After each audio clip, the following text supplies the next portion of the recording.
están? No sé si es posible bajar un poquito las luces que están aquí arriba, la intensidad.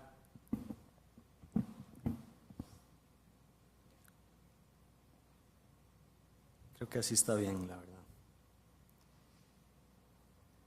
O si se puede bajarle a estas y dejar esta, tal vez. Si no se puede, no importa. Bueno. Muchas gracias al Colegio de Arquitectos y todos sus representantes en esta 13ª Bienal por invitarme a compartir. Los felicito por este evento y por el enfoque que han decidido poner en discusión. El título de la Bienal lo he interpretado como una pregunta y con ello me pregunto si es posible, en este momento de la historia, hilar las palabras del título en una sola oración. Quisiera darles una justa advertencia de qué esperar, o mejor dicho, de qué no esperar de esta charla. Pensar que explicaré cosas que no vienen de ningún otro lugar más que el ente que se me ha otorgado. También quisiera darles una advertencia que hay una palabra en el título que nunca encontró su lugar. La palabra es pasajes. Esta palabra puede hacer creer que mostraré un pasaje, o peor aún, que mi delirio ha hecho pensar que explicaré un pasaje, antes, entre o luego de lo que divide el paisaje y la ciudad. La verdad es que no he vivido lo suficiente ni viviré lo suficiente para definir qué ha pasado y mucho menos qué pasará.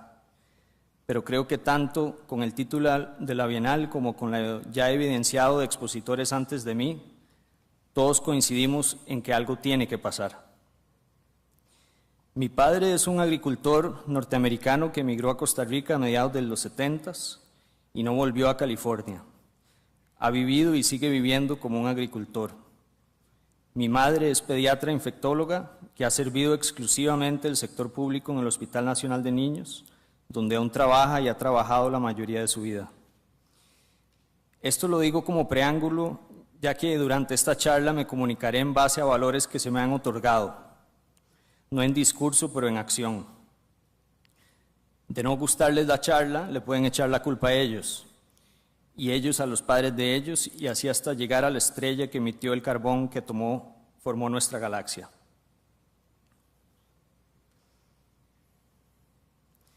De niño, a principios de los 80s, recuerdo ver en televisión que habíamos logrado aterrizar en la Luna. Recuerdo ver que fue en los 60s.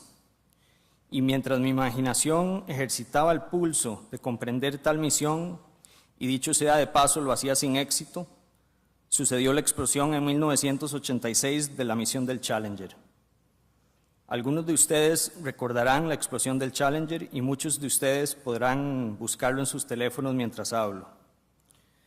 La misión del Challenger fue una misión fallida que explotó a pocos minutos después de despegar y la NASA durmió por casi 3 años sin volver a lanzar una misión al espacio. Fue mi primer recuerdo de tristeza colectiva, ya que no he vivido ni una sola guerra o sentido la presencia de un ejército militar. Todos los que nacimos en Costa Rica después de la primera mitad del siglo XX tenemos mucha suerte y a su vez no sabemos la suerte que tenemos. Sin embargo, esta tristeza colectiva de la explosión del Challenger fue importante para mí. Pienso que muchos de nuestros intentos son fallidos, por no decir todos. Nuestros logros, los pocos y contados que aún el tiempo no ha condenado como fallo, son construidos sobre fallos. Somos imperfectos. A mí me cuesta ver esta imagen y creer que la Tierra es imperfecta. O para ponerlo en otras palabras, aceptar que está en suceso y en este suceso está haciendo su mejor intento. Pero bajo esta perspectiva nos da la posibilidad de imaginar una historia distinta, una historia en donde no podemos ser sueltos y flojos con ella. La vemos de esta manera vulnerable. Me cuesta más creer aún que nosotros como raza estamos haciendo nuestro mejor intento. Si hay algo en que hemos coincidido en estos últimos 3 días, me disculpan, en estos 3 días es que como raza no lo estamos haciendo.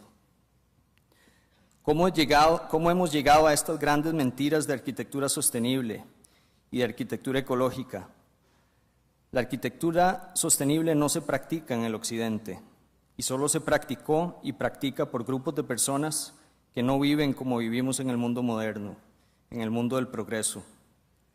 Cada uno de nosotros aquí tendrá que encontrar su definición y visión de cómo y bajo qué principios debe operar la arquitectura en esta tierra.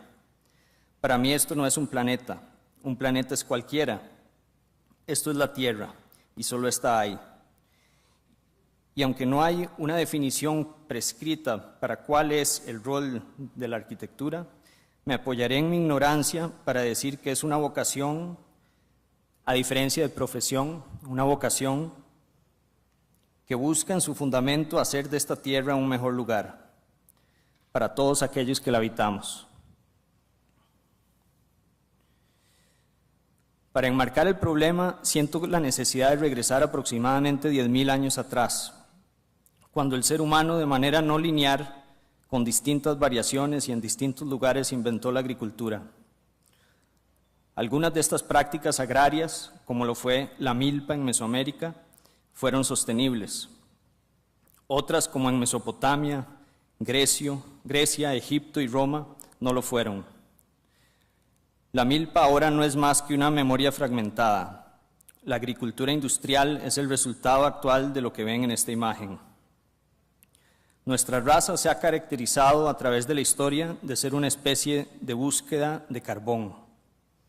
El científico Wes Jackson ha esbozado un buen recorrido de lo que él llama los 5 pozos de carbón. El primer pozo de carbón rico en energía no renovable que empezamos a extraer con el fin de una utilidad o un sobrante fue la tierra, el suelo, y su abuso ha sido continuo siendo por medio de la agricultura.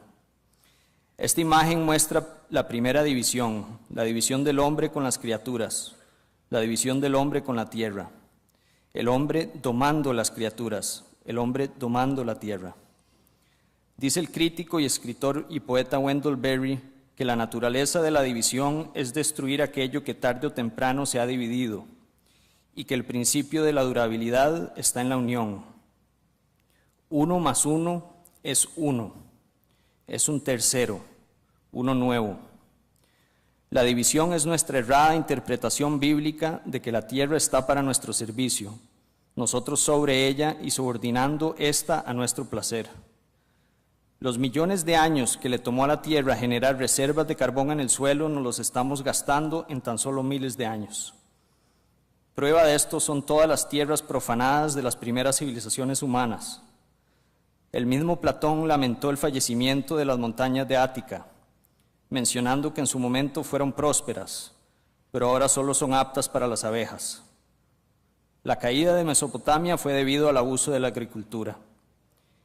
Y esto continúa siendo la forma de hoy en día, solo que ha crecido exponencialmente y queda menos suelo con el capital de minerales que son necesarios para nosotros los seres humanos para poder sustentarnos.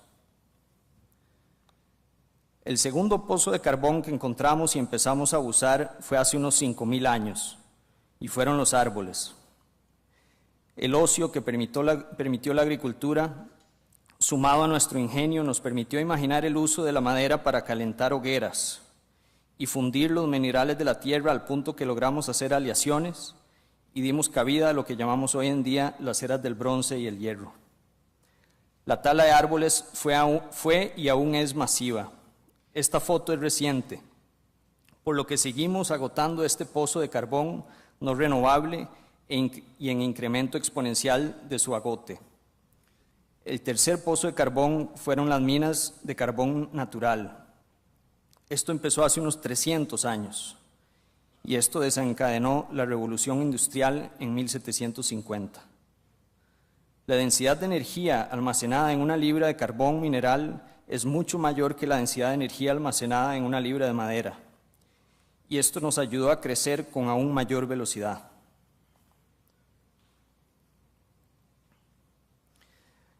Con la disponibilidad de tanta energía de carbón mineral, los ingleses pudieron enviar a un chico llamado Carlos en un famoso viaje alrededor del mundo y una vez de regreso le pudieron pagar para que intercambiara cartas con sus contemporáneos y por ahí de 1859 escribir un libro que se titula Sobre el origen de las especies. En ese mismo año que salió la publicación de Darwin, el coronel Edwin Drake hizo la primera perforación petrolera del mundo. Esto fue en Pensilvania, de Estados Unidos, y abriendo así el paso para el cuarto pozo de carbón, el petróleo.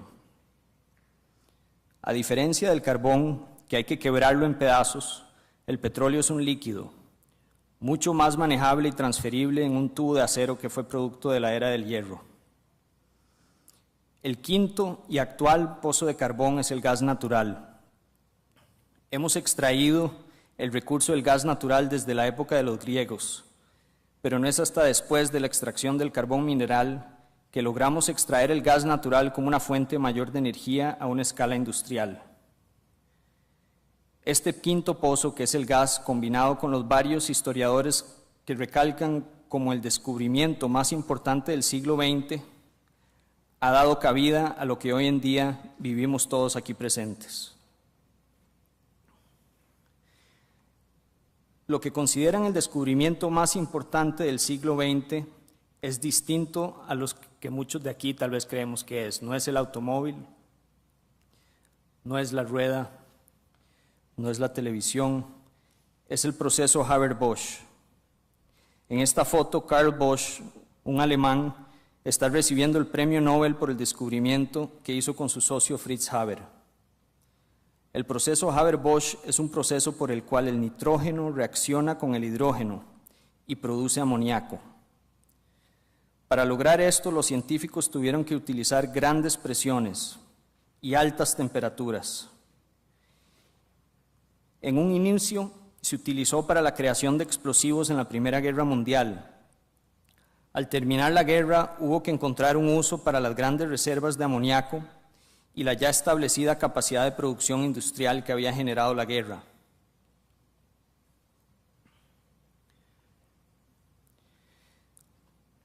Con poco esfuerzo realizamos que el amoníaco, al oxidarse, se convierte en nitritos y nitratos, con los que inventamos los fertilizantes artificiales.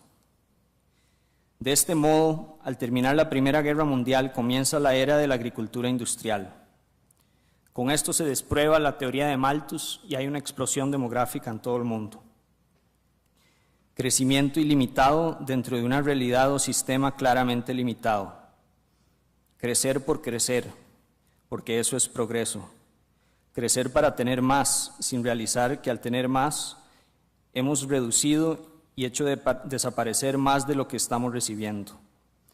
Menos posibilidades de vida para generaciones futuras, menos balance en nuestro entorno y cuerpos, menos ojos y pies recorriendo y cuidando la tierra, menos entendimiento del por qué lo hacemos.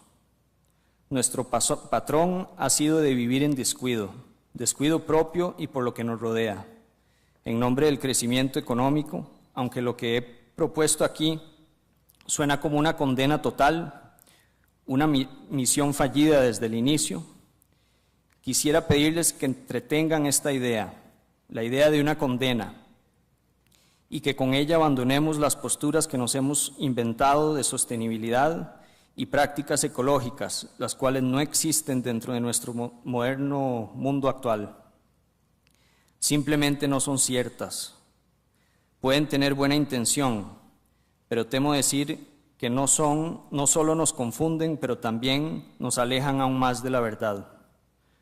La verdad de que no tenemos que ser sostenibles, ni podemos serlo, tan solo podemos ser cuidadosos, respetuosos al misterio del universo, conscientes de nuestra ignorancia y capaces de dar y recibir aquello que podría iniciar a levantarnos de esta larga misión fallida. Esto es amor. Los niños son buenos maestros para lo anterior. Si esta historia no nos va a servir, no nos ayuda a sobrevivir, ¿hacia dónde podemos mirar entonces? No hay que mirar muy lejos. Esta raíz que ven en la imagen hace exactamente lo mismo que el proceso Haber-Bosch, pero por medio de otro proceso. Una bacteria que es anaeróbica, lo que quiere decir que tiene su origen antes de que existiera el oxígeno, forma una espora a su alrededor. Esta espora, que es un hongo, se adhiere a la raíz de la planta. Esto estimula a que la raíz crezca alrededor de la espora, y mientras lo hace, la espora se abre y atrapa el oxígeno. Todo esto usando solo 21 enzimas a temperatura ambiente con 3/4 de atmósfera de presión. Esta relación entre la planta y la bacteria logra capturar nitrógeno de la atmósfera. El proceso Haber-Bosch utiliza 300 atmósferas de presión y tiene que llegar a 450 grados Celsius para capturar nitrógeno de la atmósfera. A esta planta le ha tomado millones de años de creación para generar esta solución. Toda esta información la estamos borrando en nombre de la economía. Nuestra creatividad no es suprema. Nosotros no somos supremos. Nuestra creatividad es subordinada a un supraorganismo llamado Tierra. Nosotros somos criaturas dentro de la misma, compartiendo espacio y paisaje con otras criaturas. Sin embargo, nuestra postura sigue siendo sobre la Tierra, en vez de reconocer que somos parte de ella. Extraemos y desperdiciamos aquello que no sabemos cómo y está fuera de nuestra capacidad de reponer. Nuestras necesidades son en su mayoría una ilusión. Nuestras crisis, por su mayor parte, son autogeneradas. No tenemos una crisis energética. Tenemos una crisis conceptual, cultural, social tal vez, pero no energética. La energía abunda. Nuestro desperdicio de la misma es lo que nos confunde. La meta es crecer, sin saber hacia dónde y mucho menos por qué. Los resultados son una crisis ambiental, tanto en el cielo como en la tierra. ¿Es esto de verdad progreso? ¿Será que podemos ser mejores que esto? Si esto no es progreso, entonces ¿a qué le podemos llamar progreso? ¿Qué tal si cambiamos nuestras historias y llamamos progreso a la disminución de reducción de opciones para futuras generaciones? Llamar progreso a todo aquello que cese la acción o que pueda limitar o reducir la capacidad de sustentar vida en la ecosfera.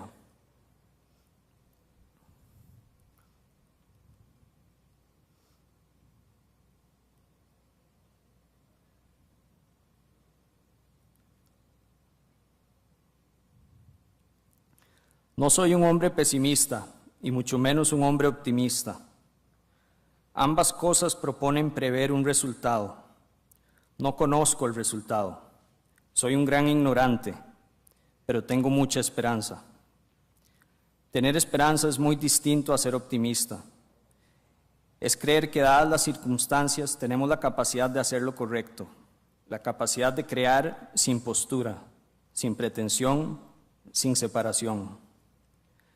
Si esta criatura lo puede hacer, me hace creer que tal vez yo también. Lo hecho correcto, con todos sus equívocos. El arte es la máxima expresión de esperanza. No prescribe y no completa.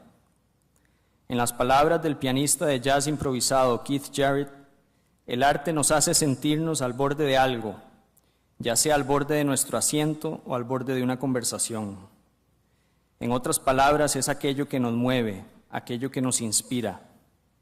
La palabra inspira viene de spirare, en latín, que no solo significa respirar, sino también a la necesaria iluminación del espíritu. El artista de paisaje Andy Goldsworthy, el cual ha hecho la obra que se ve en esta imagen, y al igual que la criatura anterior, no conoce el resultado de sus hechos. No lo conoce a priori, no prescribe un método, no llega con agenda. Lo hace lo correcto y se equivoca de camino.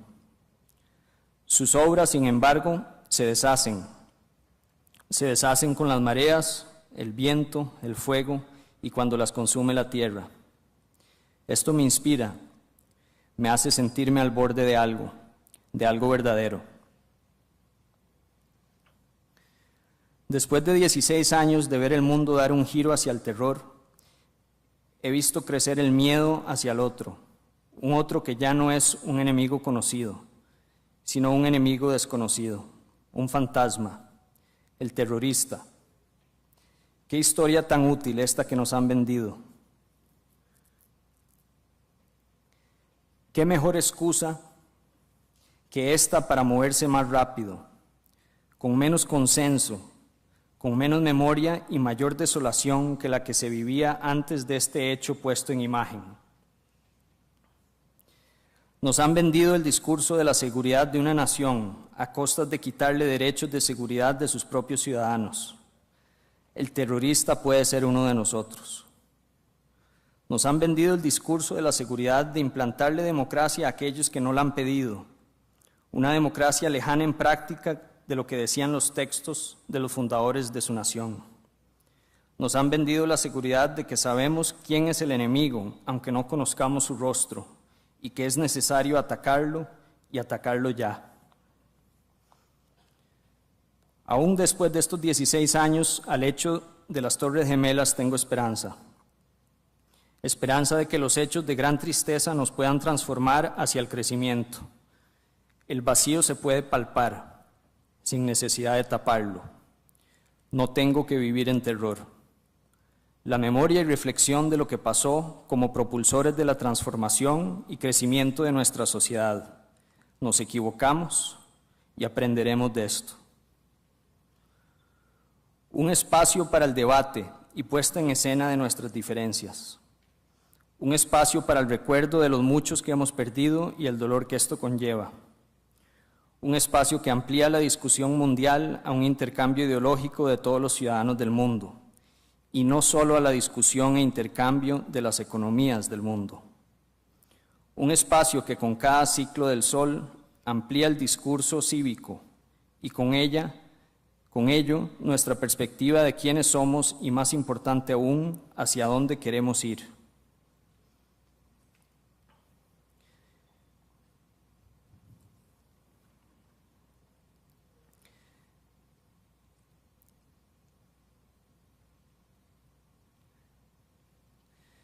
Tengo esperanza que podemos levantarnos del residuo en el que nos hemos enterrado.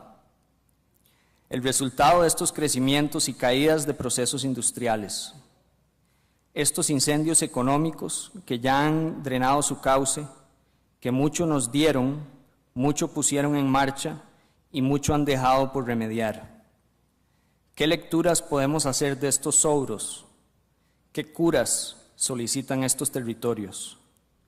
¿Qué mapas o narrativas pueden surgir de estos vestigios? ¿Qué posibilidades pueden manifestar estas lecturas? ¿Será posible encontrar un balance entre el puño y la palma? ¿Entre el crear y entender? ¿Entre el ladrillo y el bosque? El fin de nuestros auges industriales pueden ser laboratorios de multiplicidad cultural, multiplicidad de edades, multiplicidad de religiones, integración de cada contexto circundante e integración de las actividades que enervan este misterioso juego que llamamos el ser humano.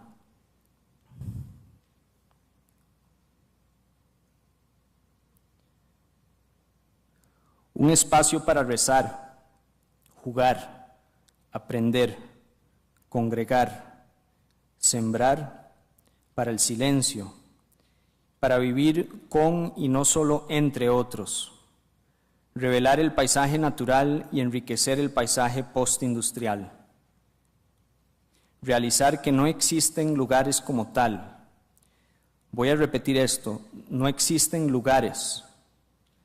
Cada lugar tiene su ser y porque cada lugar tiene criaturas que se relacionan con él. Hoy estamos en el Museo de los Niños.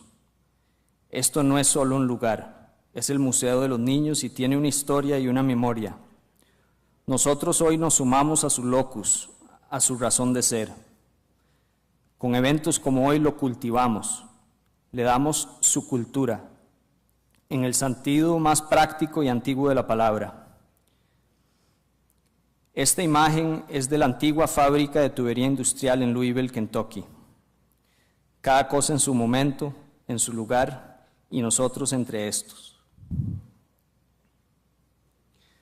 Somos policulturales.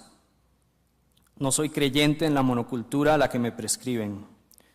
El mundo que puedo ver es de pliegos infinitos, es perplejo, lejos de monótono. El fundamentalismo de la globalización es la frecuencia del canal que rehúso escuchar. Testarudo seré tal vez. Prefiero eso a ser fanático. El reflejo de nuestra reducción determinista es palpable en las consecuencias de nuestras soluciones como sociedad. Aquella fuerza viva y dinámica que compone 3/4 partes de nuestro cuerpo, como lo es el agua, dejamos de verla, dejamos de estudiarla, no la vemos en su contexto, en sus sistemas, y la reducimos a sus propiedades meramente mecánicas. Una ingeniería mecánica, de ser exitosa, debe retroalimentarse de una forestal, de una psicología social, de una historia territorial. Pero qué tedioso, lento y complejo es vivir como los sistemas naturales. De manera que compartimentalizamos, entubamos, tapamos y le damos la espalda a toda su magia, todo su encanto y aquello que fue el génesis de nuestras civilizaciones. Hasta el río del Nilo se ha profanado. Sin embargo, nuestras lecturas, en virtud de ser lo más prácticas y eficientes, han resultado en ser más costosas y fallar en lo que directamente proponían acotar. La eficiencia nos revela una gran pérdida, un gran costo. En las palabras del poeta Butler Yeats, las cosas se revelan al desaparecer. Este río, el río de los ángeles, con tiempo, hemos aprendido que no permitirá que su destino sea un canal de concreto. ¿Acaso no lo hemos escuchado? ¿Qué tan fácil se nos ha olvidado? Pero tengo esperanza en las iniciativas, tanto las de afuera hacia adentro, sistemáticas en su concepción, holísticas en sus políticas, multigeneracionales en su contenido y lentas en su gestión, aquellas de linaje ancestral y conocimiento disipado. Como tengo gran esperanza también en aquellas de adentro hacia afuera, específicas en su acción, sin borrador y sin vergüenza de posición. Juveniles y rebeldes, líneas de entusiasmo, llenas de entusiasmo, como mencionó Enrique hace un par de días.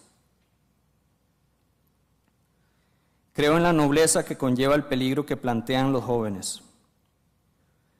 La manera en que lo indebido e inocente que sugieren, sin lugar a duda y con tiempo sin perder, debe ser.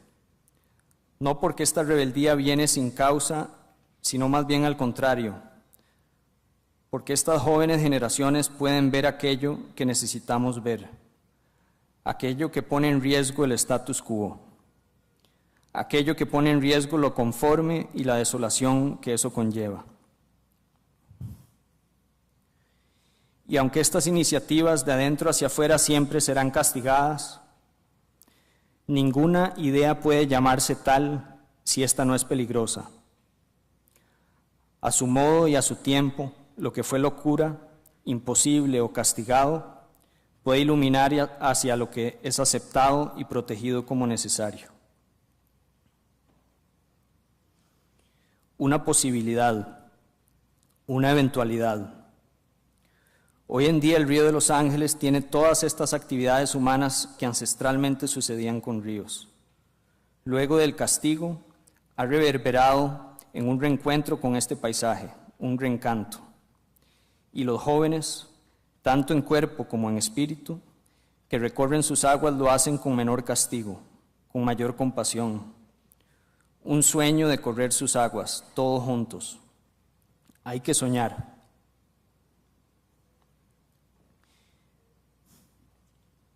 Y así, en las palabras de Keith Jarrett, sentir que estamos al borde de algo o que hemos llegado al borde de algo, sentados en silencio entre el cielo y la tierra.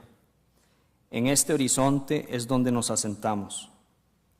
Pero con cuánta apertura nos asentamos. Cuánto estamos dispuestos a ver, a ser vistos, a sentir. Abrirnos a hacernos vulnerables. Amar es ponerse en una posición vulnerable. Es aceptar que somos incompletos sin remedio. El contrario del amor no es el odio, es el miedo. Podremos vivir sin miedo al exterior, sin miedo al interior.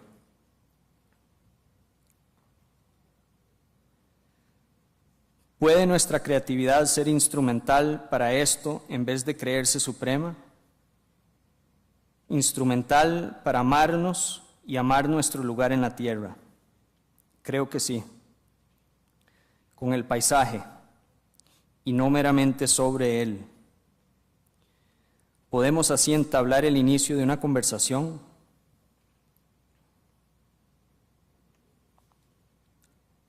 No una conversación para saber, una conversación para conversar. Conversar con aquello que sucede sobre el horizonte y bajo él. Conversar con aquello que con palabras nunca podremos explicar.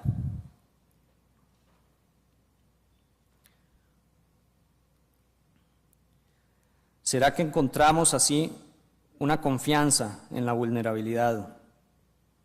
¿Será que habían otros caminos a los que todos nos han enseñado que no debemos tomar?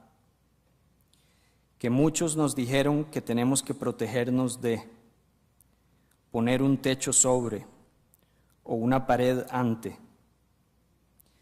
Creo que es en la apertura que se revela una verdadera posibilidad. Hay infinidad de posibilidades. ¿No somos todos nosotros aquí presentes una prueba de esto?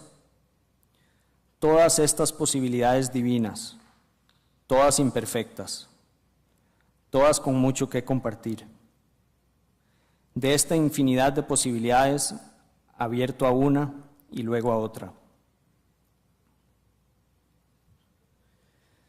Con esto no propongo que todo vale, no propongo un abandono a la disciplina o un abandono a la rigurosidad. Es más bien lo contrario. Requiere de mayor estudio, mayor esfuerzo, mayor determinación y mayor esperanza creer que hay caminos nuevos bajo el sol. Requiere también de mucha ignorancia, ya que todos respiramos aquí el argón de la atmósfera que respiró Genghis Khan. En ese sentido, no hay nada nuevo bajo el sol. Pero lo similar no es igual, y un eco tiene su lugar. La historia de otros la he leído bien, pero nunca podré vivirla. En este pequeño país no somos primer mundo, somos nuestro propio mundo. Esta es nuestra historia, y es suma de esfuerzos por aquellos previos a los que estamos aquí. Entre y con lo que me rodea. No soy verde, ¿cómo puedo serlo? No en fin de querer serlo, sino de que jamás seré verde. Pero tampoco soy máquina, ¿cómo podría serlo? Ser humano, qué misterio lo es.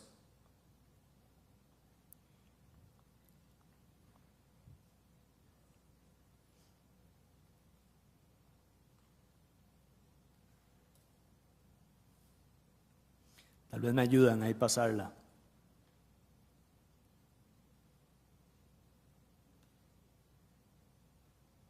Se quedó trabado. Ahí está.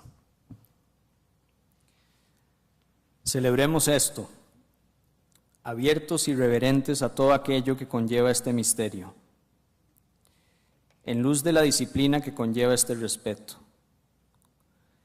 en la austeridad que conlleva y obliga el encontrar nuestro lugar en esta tierra.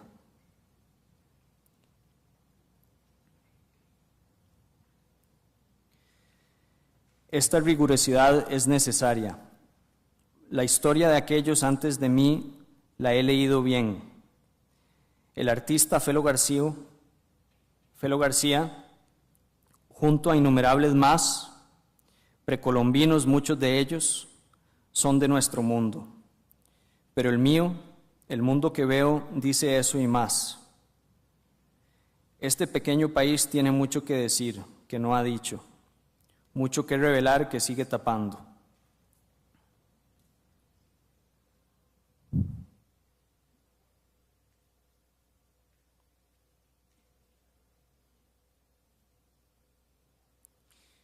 Mucho que cuidar que sigue en completo descuido. Si de títulos y posturas se tratara, duermo feliz en el país más feliz del mundo. Sin embargo, mis pesadillas las tengo desde que tengo memoria y las posibilidades las veo desde que tengo imaginación. Todas nuestras verdades las podemos encontrar en una sola gota de agua donde se unen todos los ríos de mi ciudad.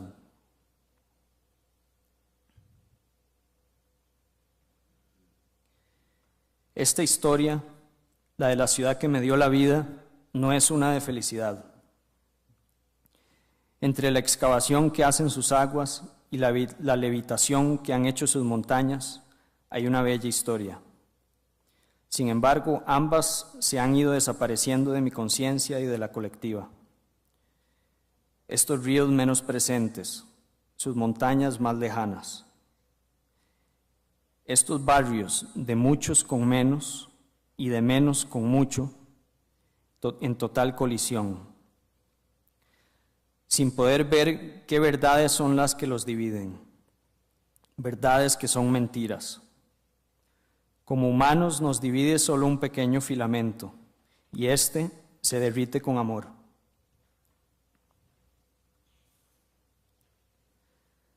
Serán posibles otras historias, sin postura, donde la carencia de ingredientes artificiales no es un eslogan, pero es más bien parte de nuestro agenciar, donde esa posición que se convierte en base de nuestras políticas, en el verdadero sentido de la palabra, que es crear ciudad. Historias donde no existe división entre el paisaje y la ciudad, aquellas ciudades invisibles en las historias de Marco Polo.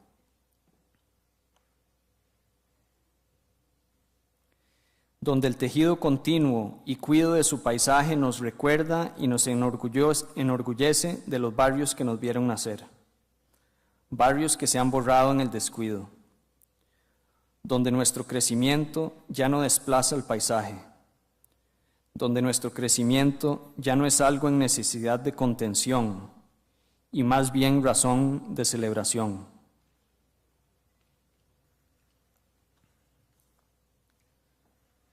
Donde nuestro crecimiento viene a ser más bien el disfrute que viene con cuidar nuestra única salvación, el cuidado de aquello de lo que estamos hechos. Estamos hechos de tierra y de agua. Para esto requerimos de mucha imaginación. La palabra imaginación como matrimonio entre las dos palabras de imagen y acción, puestas en escena para conciliar alguna ruta hacia el discurso que le hemos vendido al mundo.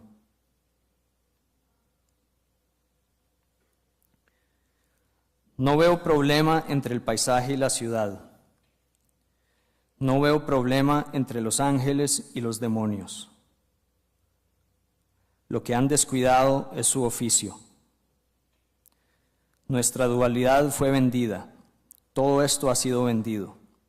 Una misión fallida. En este país no somos primer mundo. No necesitamos tener grandes arquitectos.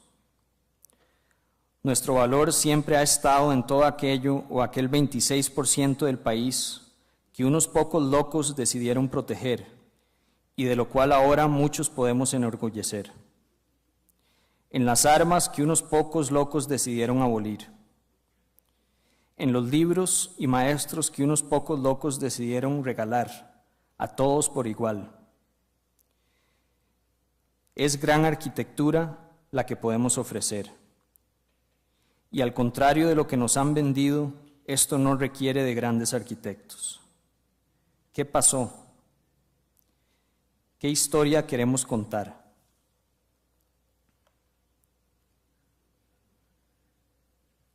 Tengo mucha esperanza en estas generaciones que vienen.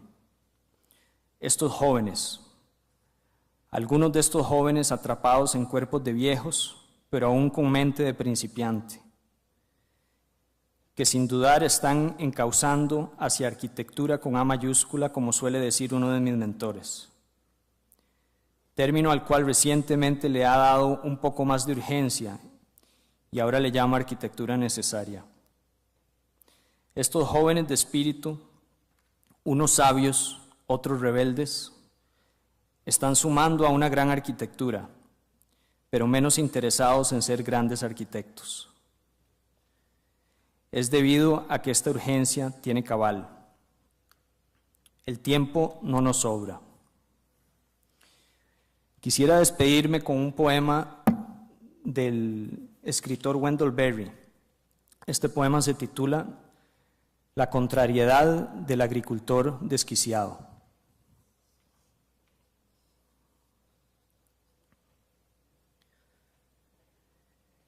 He acabado con disculpas. Si la contrariedad es mi herencia y destino, entonces que así sea. Si es mi misión entrar en las salidas y salir en las entradas, que así sea. He sembrado en razón a las estrellas y en desafío de todo experto, y labrado un poco por encanto y cantando, y cosechando como lo supe por suerte y ayuda del cielo, a pesar del mejor consejo. Si he sido encontrado de a menudo riéndome en funerales, eso ha sido porque supe que los muertos ya estaban cerca de pasar a mejor vida, preparando un regreso, y de qué podría yo ayudar. Y si en las bodas he rechinado y molido mis dientes, es porque he sabido donde el novio ha hundido su hombría, y sabido que no será resucitado con un pedazo de queque. Baila, me han dicho, y quieto me he quedado. Y mientras se han quedado quietos, alineados a la entrada del portón del reino, me he puesto a bailar. Reza, me han dicho, y me he reído, cubriéndome en el brillo de la tierra para robar del gris hacia el medio de un hacer, y así rezar como un huérfano. Cuando ellos dijeron, sé que mi Redentor vive, les he dicho, está muerto. Y cuando me dijeron, Dios ha muerto, les contesté, va a pescar todos los días en el río Kentucky, lo veo a menudo. Cuando me preguntaron si quisiera contribuir, les dije que no. Y cuando habían recogido más de lo que necesitaban, les di cuanto tenía. Cuando me pidieron que me les uniera en labores, les dije que no lo haría. Y luego fui solo e hice más de lo que me habían pedido.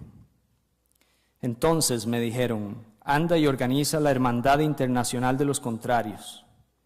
Y les dije, ¿ya terminaron de matar a todos aquellos en contra de la paz? Que así sea. Yendo en contra de los hombres, he escuchado en veces una profunda armonía en el zumbido de esta mezcla. Y cuando ellos me preguntan qué es, les digo que no lo sé.